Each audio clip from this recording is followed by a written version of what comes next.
The Bees and the Kingbird.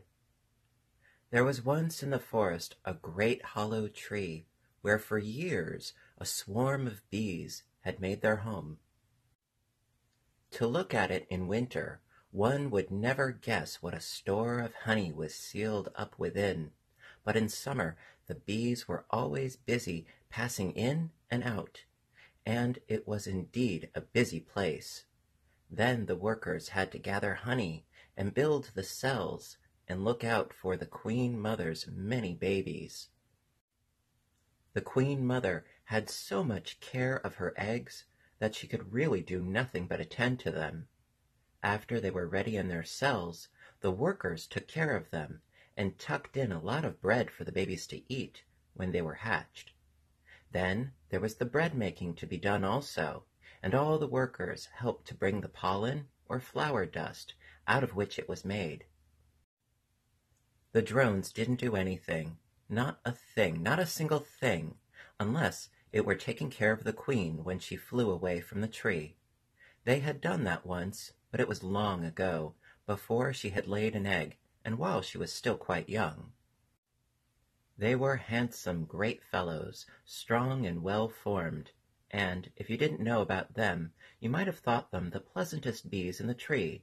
Of course, you would not care for them after finding how lazy they were, for people are never liked just because they are fine-looking.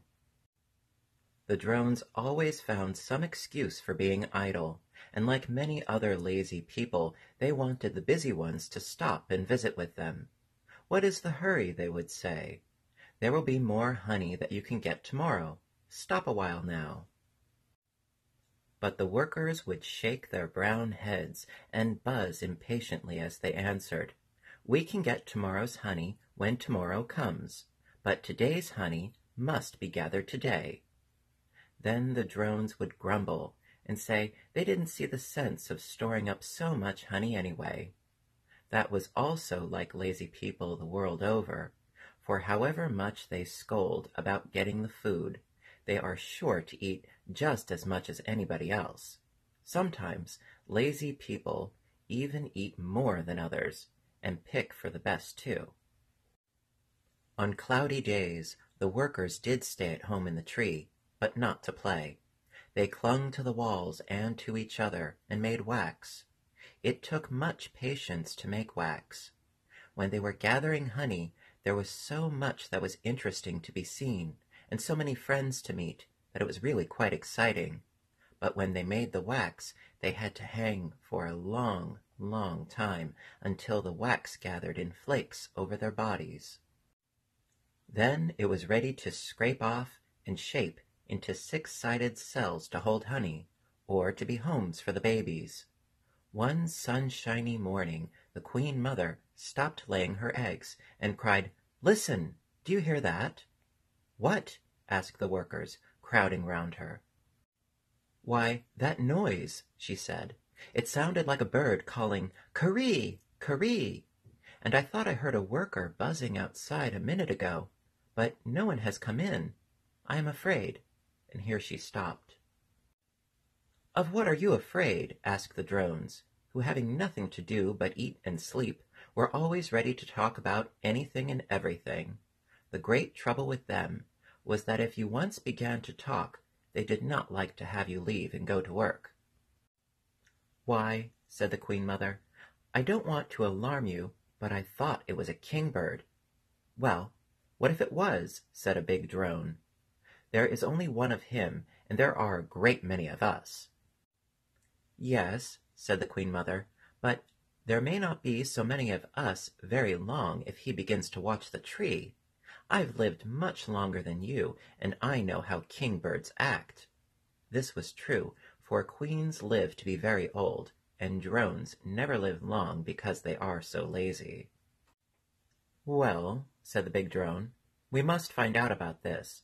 Just fly around and see if it is a kingbird," he said to a worker.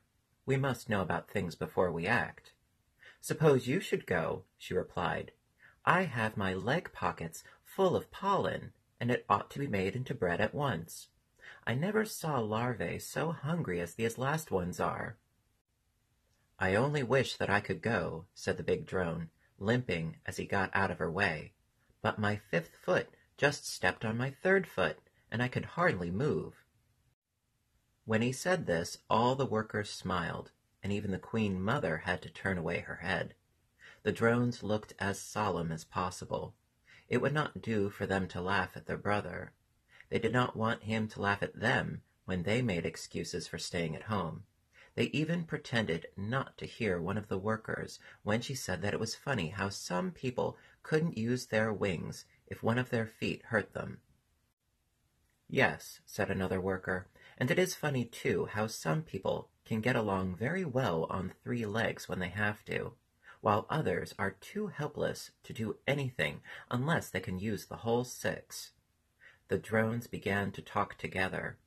I think that the whole swarm should fly at the Kingbird and sting him and drive him away, said one. There is no sense in allowing him to perch outside our home and catch us as we pass in and out. I say we should make war upon him. He looked very fierce as he spoke, buzzing and twitching his feelers at every step. Exactly, cried another drone. If I had a sting, I would lead the attack. As it is, I may be useful in guarding the comb. It is a great pity that drones have no stings. You would have thought, to hear him speak, that if he had been given a sting like those of the workers, not all the bees in the tree could keep him from fighting.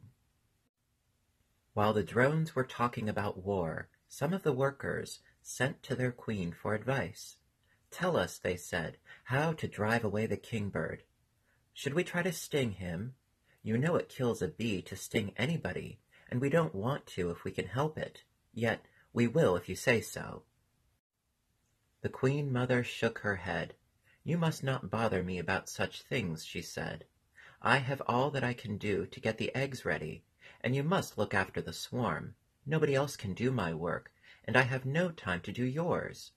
As she spoke, she finished the 117th egg of the day's lot, and before night came she would probably have laid more than 1,000, so you can see she was quite right when she said that she had no time for other things. This left the workers to plan for themselves, and they agreed that a number of them should fly out together and see where the Kingbird was. Then they could decide about attacking him later. When one gave the signal, they dashed out as nearly together as possible. After the workers returned with honey and pollen, the drones crowded around them asking questions.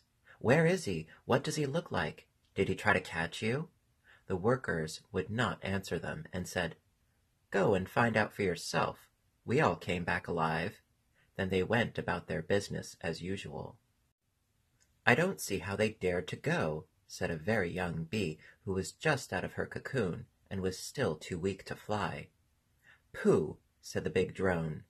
You wouldn't see me hanging around this tree if I were not lame. There is no use in stopping work, even if you are scared, said one of the workers. She smiled as she spoke, and whispered something to the Queen Mother as she passed her. The Queen Mother smiled also. Why don't you drones go for honey? She said. You must be getting very hungry. We don't feel very well, they answered. Perhaps it would be better for our health if we were to keep quiet for a while and save our strength. We will lunch off some of the honey in the comb if we need food. Not a bit of it, exclaimed the workers. Stay in the tree if you want to for your health, but don't you dare touch the honey we have gathered for winter when the day is clear and bright like this. And whenever a drone tried to get food from the comb, they drove him away. The poor drones had a hard day of it, and at night they were so hungry they could hardly sleep. The next morning they peeped out, and then rushed away to the flowers for their breakfast. They stayed out all day, and when they returned at night, they rushed swiftly into the tree again. There, they said, we escaped the Kingbird. What Kingbird? Asked a worker. The one who was there yesterday, answered the drones. Has he been back today? There was no Kingbird near the tree yesterday, said the worker. What? Cried the drones. No, said the Queen Mother. I was mistaken when I thought I heard him. The workers told me after they had been out for honey. Perhaps they forgot to tell you.